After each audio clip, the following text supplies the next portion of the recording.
আসসালামু আলাইকুম ওয়া রাহমাতুল্লাহি ওয়া বারাকাতুহু।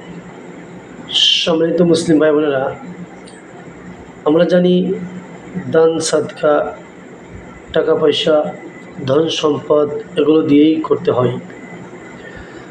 তো আমরা আজকে যে হাদিসটা জানব, অর্থ সম্পদ, টাকা পয়সা, ধন সম্পদ ছাড়া কিভাবে দান সাদকা করা যায়, কিভাবে দান সাদকার সওয়াব পাওয়া যায়। আসুন এই বিষয়ে আমরা রাসূল করিম সাল্লাল্লাহু আলাইহি সাল্লামের হাদিস থেকে জেনে নেব ইনশাআল্লাহ। আসুন হাদিসের দিকে। আবু জার রাদিয়াল্লাহু আনহু থেকে বর্ণিত, তিনি বলেন, রাসূল সাল্লাল্লাহু আলাইহি সাল্লামের কিছু সাহাবী রাসূল সাল্লাল্লাহু আলাইহি সাল্লামকে বলেন, হে আল্লাহর রাসূল সাল্লাল্লাহু আলাইহি সাল্লাম, সম্পদশালী ব্যক্তিগণ তো সব সওয়াব নিয়ে যাচ্ছে, সব সওয়াব নিয়ে নিচ্ছে। আমরা যেমন সালাত আদায় করি তারাও তেমন সালাত আদায় করেন, আমরা যেমন সিয়াম রাখি তারাও তেমনি সিয়াম রাখেন। তারা তাদের অতিরিক্ত সম্পদের মাধ্যমে সাদকা করেন, যা আমরা পারি না। আল্লাহ রাসূল সাল্লাল্লাহু আলাইহি সাল্লামের কাছে রাসূলের কিছু সাহাবী এভাবে করে প্রশ্ন করলেন।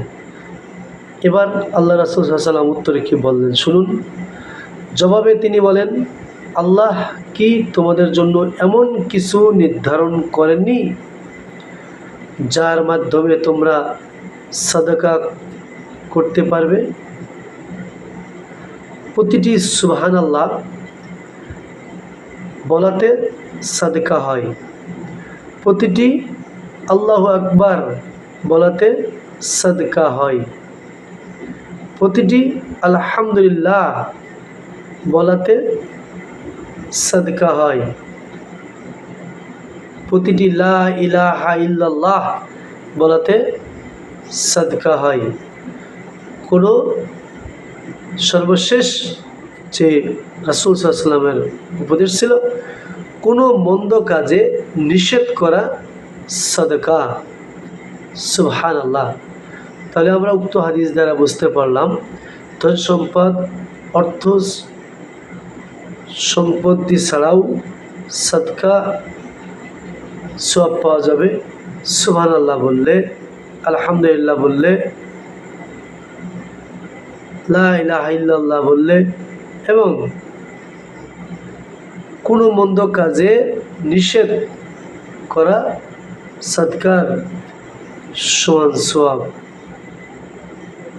আল্লাহ রাব্বুল আলামিন আমাদেরকে হাদিসের উপর আমল করে আমরা যেন ওই অর্থবিত্ত ব্যক্তির মতো সওয়াব, সাদকার সওয়াব কামাই করতে পারি, জন্য এই বাক্যগুলো আমরা সবসময় পাঠ করবো ইনশাআল্লাহ।